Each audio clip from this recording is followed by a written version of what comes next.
بسم اللہ الرحمن الرحیم۔ السلام علیکم۔ حضرت امام جعفر صادق علیہ السلام سے منقول ہے کہ حضرت ادریس علیہ السلام کی پیغمبری کی ابتدا یوں ہوئی کہ ان کے زمانے میں ایک ظالم بادشاہ تھا۔ ایک روز وہ سیر و تفریح کے لیے نکلا۔ اس کا گزر ایک زمین سرسبز پر سے ہوا جو اللہ تعالیٰ کے خالص مومن کی زمین تھی، جس نے دین و باطل کو ترک کر کے اہل باطل سے بیزاری اور علیحدگی اختیار کر لی تھی۔ بادشاہ کو وہ زمین پسند آئی۔ وزیروں سے پوچھا، یہ کس کی زمین ہے؟ انہوں نے بتایا کہ فلاں مومن کی ہے جو آپ کی رعایا میں سے ہے۔ بادشاہ نے اس کو بلوایا اور اس سے زمین کی خواہش کی۔ اس نے کہا کہ میرے بال بچے تو اس سے زیادہ اس میری زمین کے محتاج ہیں۔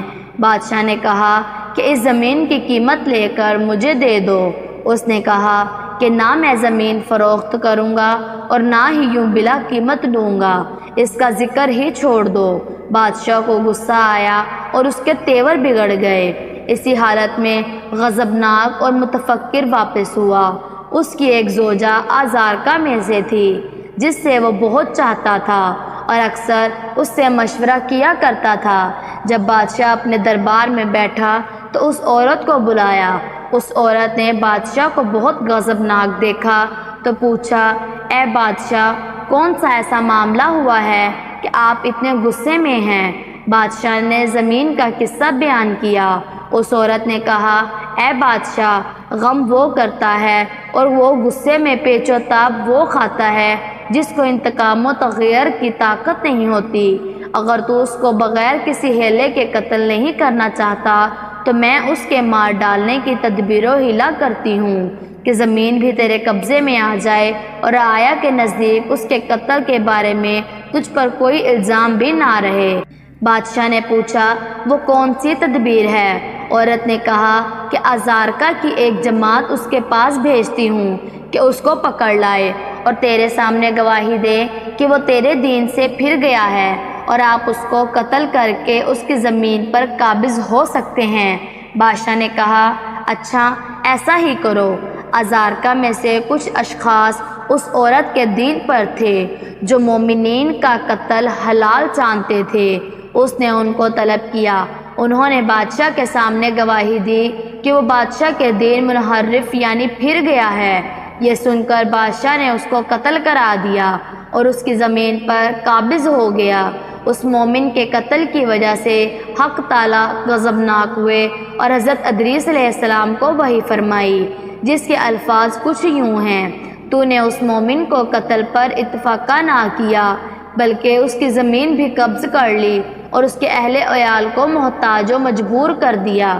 مجھے اپنی عزت و جلال کی قسم ہے کہ قیامت کے اس کے بدلے میں تم سے انتقام لوں گا اور دنیا میں تیری بادشاہی مٹا ڈالوں گا، تیرے شہر کو برباد کر دوں گا اور تیری عزت کو ذلت میں تبدیل کر دوں گا اور تیری عورت کا گوشت کتوں کو کھلا دوں گا۔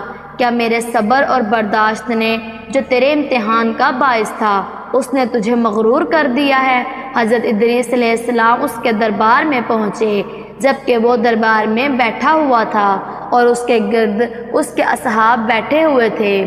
آپ نے اس سے فرمایا، اے جبار، میں خدا کا رسول ہوں۔ پھر اسے اللہ تعالیٰ کا پیغام پہنچایا۔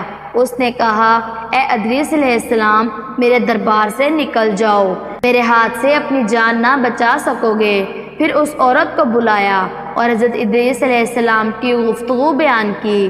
اس نے کہا کہ حضرت ادریس علیہ السلام کے خدا کی رسالت سے خوف مت کر، میں کسی کو بھیج کر ادریس علیہ السلام کو قتل کرائے دیتی ہوں تاکہ اسے خدا کی رسالت باطل ہو جائے۔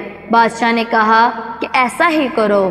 حضرت ادریس علیہ السلام کے پیروکاروں میں سے چند اصحاب تھے جو ان کی مجلس میں حاضر ہوا کرتے تھے۔ حضرت ادریس علیہ السلام نے ان کو بھی آگاہ کر دیا تھا جو کچھ خدا نے ان کو وحی کی تھی اور جو پیغام انہوں نے بادشاہ کو پہنچایا تھا۔ وہ حضرت ادریس علیہ السلام کے بارے میں خوف زدہ ہوئے کہ اب حضرت ادریس علیہ السلام کو وہ سب قتل کر دیں گے۔ اس عورت نے آزارکا کے 40 آدمیوں کو حضرت ادریس علیہ السلام کو قتل کرنے کے لیے بھیجا اور وہ حضرت ادریس علیہ السلام کے جائے قیام پر آئے جہاں وہ اپنے اصحاب کے ساتھ بیٹھا کرتے تھے، لیکن ان کو وہاں نہ پایا اور واپس چلے گئے۔ حضرت ادریس علیہ السلام کے دوستوں نے دیکھا کہ وہ حضرت ادریس علیہ السلام کے قتل کے ارادے سے آئے تھے تو وہ سب بکھر گئے اور حضرت ادریس علیہ السلام سے ملاقات کر کے اور ظالموں کے ارادے سے آگاہ کیا کہ آج 40 اشخاص آپ کے قتل کے ارادے سے آئے تھے اور آپ ہوشیار رہیے گا، بلکہ اس شہر سے ہی چلے جائیے۔ حضرت ادریس علیہ السلام اسی روز اپنے اصحاب کو لے کر شہر سے باہر نکل گئے۔ صبح کو خدا سے دعا کی کہ اے پالنے والے، تو نے مجھے اس ظالم کے پاس بھیجا، میں نے تیرا پیغام اس کو پہنچایا، اس نے مجھے قتل کی دھمکی دی اور اب مجھے مار ڈالنے کے در پر ہے۔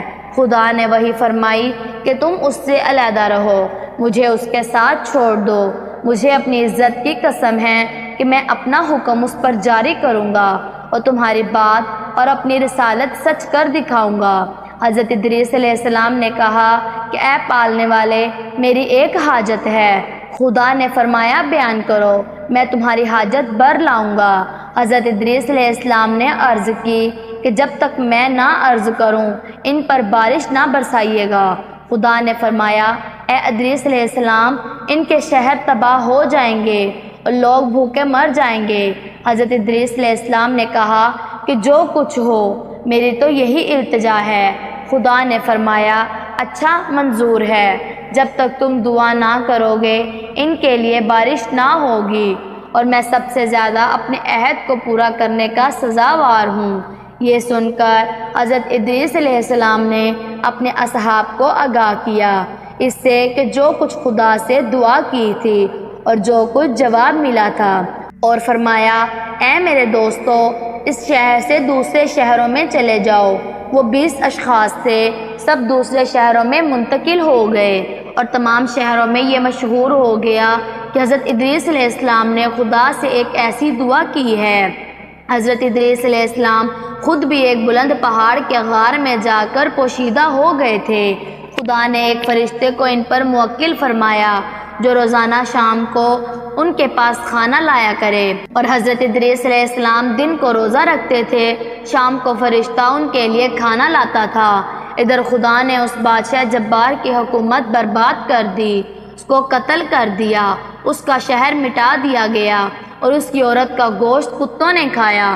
اسی سبب سے اس مومن پر اس نے ظلم کیا تھا۔ پھر اس شہر میں ایک دوسرا ظالم سرکشی کرنے والا پیدا ہوا۔ اسی طرح 20 سال گزر گئے کہ ایک قطرہ پانی کا نہ تھا اور شہر والے سخت تکلیف و اذیت میں مبتلا ہو گئے۔ ان کے حالات بہت خراب ہو گئے، وہ دوسرے دور دور تک کے شہروں میں سے سامان خوراک لانے لگے۔ جب ان کا حال بہت تباہ ہو گیا تو انہوں نے آپس میں مشورہ کیا کہ یہ بلا جو ہم پر نازل ہوئی ہے اس سبب سے ہے کہ حضرت ادریس علیہ السلام نے خدا سے دعا کی ہے۔ خدا سے دعا کی ہے کہ جب تک وہ نہ چاہیں آسمان سے بارش نہ ہو، اور وہ ہم سے پوشیدہ ہو گئے ہیں۔ ان کا پتہ ہم کو نہیں معلوم، لیکن خدا ہمارے اوپر ان سے بہت زیادہ مہربان ہے، لہٰذا ہم کو چاہیے کہ خدا کی بارگاہ میں توبہ کریں کہ اس شہر اور اس کے گرد و نواح میں پانی برسائے۔ غرض انہوں نے موٹے کپڑے پہنے، اپنے سروں پر خاک ڈالی اور خاک پر کھڑے ہو کر خدا کی بارگاہ میں غریہ وزاری اور توبہ استغفار کرنے لگے۔ خدا کو ان پر رحم آیا اور حضرت ادریس علیہ السلام پر وحی فرمائی کہ تمہارے شہر والے مجھ سے توبہ استغفار اور فریاد رازی کر رہے ہیں۔ میں خدائے رحمان و رحیم اور توبہ کا قبول کرنے والا ہوں، گناہوں کو معاف کر دیتا ہوں۔ میں نے ان پر رحم کیا اور وہ ان کے بارش کے سوال کو پورا کرنے میں کوئی امر مجھے معنی نہیں ہے، مگر یہ کہ تم نے مجھ سے سوال کیا تھا کہ جب تک تم دعا نہ کرو گے بارش نہ کروں گا، لہٰذا اے ادریس علیہ السلام مدد طلب کرو تاکہ میں ان پر بارش بھیجوں۔ حضرت ادریس علیہ السلام نے عرض کی نہیں اے پالنے والے، میں تو سوال نہیں کرتا۔ پھر وحی ہوئی کہ بارش کی دعا کرو۔ حضرت ادریس علیہ السلام نے انکار کیا تو خدا نے اس فرشتے کو وحی کی جو ان پر کھانا لے جانے کے لیے مقرر تھا کہ حضرت ادریس علیہ السلام کے لیے طعام نہ لے جایا جائے۔ شام ہو گئی اور کھانا نہ پہنچا تو حضرت ادریس علیہ السلام بھوک سے بے چین ہو گئے، لیکن صبر کیا۔ دوسرے دن پھر کھانا نہیں آیا تو ان کی بھوک اور تکلیف اور زیادہ ہوئی۔ تیسرے روز بھی جب کھانا نہ ملا تو ان کی بے چینی میں بہت زیادہ اضافہ ہوا اور صبر نہ ہو سکا۔ خدا کی بارگاہ میں مناجات کی کہ اے پالنے والے رب، قبل اس سے کہ میری جان میرے جسم سے تو نکالے، میری روزی تو نے بند کر دی۔ تو اللہ تعالیٰ نے وہی فرمائی، اے ادریس علیہ السلام، 3 روز کھانا نہ ملنے سے فریاد کرنے لگے ہو، لیکن اپنے شہر والوں کی بھوک اور تکلیف کی 20 سال تک تم تو متعلق پرواہ نہیں ہوئی۔ میں نے تم کو بتایا کہ وہ بہت تکلیف و مصیبت میں مبتلا ہیں، میں نے ان پر رحم کیا اور میں نے خواہش کی کہ تم بارش کی دعا کرو تاکہ میں ان کے لیے پانی برساؤں، لیکن تم نے دعا کرنے سے انکار کر دیا، اس لیے میں نے تم کو بھوک کا مزہ چکھایا، جس سے تم کو صبر نہ ہو سکا اور فریاد کرنے لگے۔ اب اس غار سے باہر نکلو اور اپنی روزی تلاش کرو، میں نے تم کو تمہارے حال پر چھوڑ دیا ہے، خود اپنی روزی کی فکر کرو۔ یہ سن کر حضرت ادریس علیہ السلام پہاڑ سے نیچے آئے تاکہ کہیں سے کچھ کھانے کو ملے اور بھوک کی تکلیف دور ہو۔ شہر کے قریب پہنچے تو ایک گھر سے دھواں نکلتے ہوئے دیکھا۔ وہاں پہنچے تو دیکھا ایک ضعیفہ نے 2 روٹیاں پکائی ہیں اور آگ پر سیک رہی ہیں۔ اس سے فرمایا کہ مجھے کھانے کو دو کہ بھوک سے میرے جسم میں سے طاقت ختم ہو رہی ہے۔ اس عورت نے کہا، اے بندہ خدا، حضرت ادریس علیہ السلام کی بد دعا نے ہمارے پاس اتنا نہیں رہنے دیا ہے کہ کسی اور کو کھلائیں، اور قسم کھائی کہ ان 2 روٹیوں کے سوا کچھ اور نہیں ہے، جاؤ اس شہر کے علاوہ کسی اور شہر میں روزی تلاش کرو۔ حضرت ادریس علیہ السلام نے کہا کہ اتنی روٹی تو دے دو کہ میں اپنی جان بچا لوں اور میرے پیروں میں چلنے کی طاقت آ جائے۔ اس عورت نے کہا، یہی 2 روٹیاں ہیں، ایک میرے لیے اور ایک میرے بچے کے واسطے۔ اگر میں اپنی روٹی آپ کو دے دوں تو خود مرتی ہوں، اور اگر اپنے بچے کے حصہ تم کو دے دوں تو وہ مر جائے گا، اور کچھ نہیں ہے کہ تم کو دوں۔ حضرت ادریس علیہ السلام نے کہا کہ تمہارا لڑکا چھوٹا ہے، اس کے لیے آدھی روٹی کافی ہوگی، آدھی میرے واسطے کافی ہے، جس کے سبب میں زندہ رہ پاؤں گا۔ عورت نے اپنے حصے کی روٹی کھا لی اور دوسری روٹی حضرت ادریس علیہ السلام اور اپنے لڑکے میں تقسیم کر دی۔ لڑکے نے جب دیکھا کہ حضرت ادریس علیہ السلام اس کے حصے کی روٹی کھا رہے ہیں تو رونے لگا اور اس قدر مضطرب ہوا کہ مر گیا۔ عورت بولی کہ اے شخص، تو نے میرے بیٹے کو مار ڈالا۔ حضرت ادریس علیہ السلام نے فرمایا کہ گھبراؤ مت، میں اس کو خدا کے حکم سے زندہ کیے دیتا ہوں۔ یہ کہہ کر لڑکے کے دونوں بازو اپنے دونوں ہاتھوں سے پکڑ کر بولے، اے روح جو اس فرزند کے جسم سے نکل چکی ہے، بحکم خدا پھر سے اس کے بدن میں واپس آ جا، میں حضرت ادریس علیہ السلام ہوں، خدا کا پیغمبر۔ وہ لڑکا فوراً زندہ ہو گیا۔ عورت نے جو یہ دیکھا بولی، میں گواہی دیتی ہوں کہ آپ ادریس علیہ السلام پیغمبر ہیں، اور باہر نکل کر شور مچانے لگی کہ شہر والوں مبارک ہو اور تکلیف و مصیبت سے نجات کی خوشخبری ہو کہ حضرت ادریس علیہ السلام تمہارے شہر میں آ گئے۔ حضرت ادریس علیہ السلام باہر نکل کر اس ظالم بادشاہ اول کے مقام پر پہنچے جو ایک بیلا پر تھا۔ پھر ان کے پاس شہر والوں کا ایک گروہ آیا اور کہا، اے ادریس علیہ السلام، ان 20 سالوں میں آپ کو ہم پر رحم نہ آیا کہ ہم ایسی تکلیف و مصیبت میں مبتلا ہیں اور بھوکے مر رہے ہیں، لہٰذا دعا کیجئے کہ خدا بارش کر دے۔ حضرت ادریس علیہ السلام نے کہا کہ میں اس وقت تک دعا نہ کروں گا جب تک کہ تمہارا بادشاہ جبار اور تمہارے شہر والے ننگے پیر اور پیدل میرے پاس آ کر التجا نہ کریں۔ جب بادشاہ نے حضرت ادریس علیہ السلام کا یہ کلام سنا تو 40 آدمیوں کو انہیں گرفتار کرنے کے لیے بھیجا۔ وہ جب حضرت ادریس علیہ السلام کے پاس پہنچے تو حضرت ادریس علیہ السلام نے ان پر نفرین کی اور وہ سب مر گئے۔ بادشاہ نے جو یہ ماجرا سنا تو 500 آدمیوں کو ان کی گرفتاری کے لیے بھیجا۔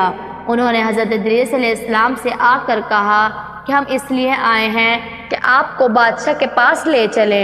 حضرت ادریس علیہ السلام نے فرمایا کہ کہ ان 40 آدمیوں کو دیکھو جو تم سے پہلے مجھے لے جانے کے لیے آئے تھے کہ کس طرح مرے ہوئے پڑے ہیں۔ اگر تم لوگ واپس نہ جاؤ گے تو تمہارا بھی یہی حشر ہوگا۔ انہوں نے کہا کہ حضرت ادریس علیہ السلام 20 سال سے ہم کو خوف میں مبتلا کر رکھا ہے اور اب ہم پر نفرین کرتے ہو، تمہارے دل میں رحم نہیں ہے۔ حضرت ادریس علیہ السلام نے فرمایا میں اس جبار کے پاس نہیں جاؤں گا اور نہ بارش کی دعا کروں گا جب تک وہ اور تمام شہر والے پیدل اور ننگے پیر میرے پاس نہ آئیں گے۔ یہ سن کر وہ لوگ بادشاہ کے پاس واپس آ گئے اور حضرت ادریس علیہ السلام کا قول بیان کیا اور التجا کی کہ وہ اہل شہر کے ساتھ حضرت ادریس علیہ السلام کے پاس آئیں، اور سب نے حضرت ادریس علیہ السلام سے التجا کی کہ وہ خدا سے بارش کی دعا کریں۔ حضرت ادریس علیہ السلام نے منظور کیا اور اللہ پاک سے بارش کی دعا کی کہ بارش کریں۔ اسی وقت آسمان پر بادل آیا، بجلی چمکنے لگی، بادل گرجنے لگے اور بارش شروع ہو گئی، اور اس حد تک پانی برسا کہ ان کو غرق ہونے کا گمان ہوا، اور وہ جلد اپنے اپنے گھروں کو واپس چلے گئے۔ امید کرتی ہوں کہ آپ کو ہماری آج کی ویڈیو پسند آئی ہوگی۔ اگر ویڈیو اچھی لگے تو ہمارے چینل ہمنا وائس کو سبسکرائب کیجیے تاکہ اس طرح کی پیاری پیاری ویڈیوز آپ تک پہنچتی رہے، اور اس ویڈیو کو اپنی فیملی اور دوستوں کے ساتھ شیئر کیجیے تاکہ انہیں بھی معلومات ملتی رہے۔ اللہ تبارک و تعالی آپ کے علم میں اضافہ کرے، آمین۔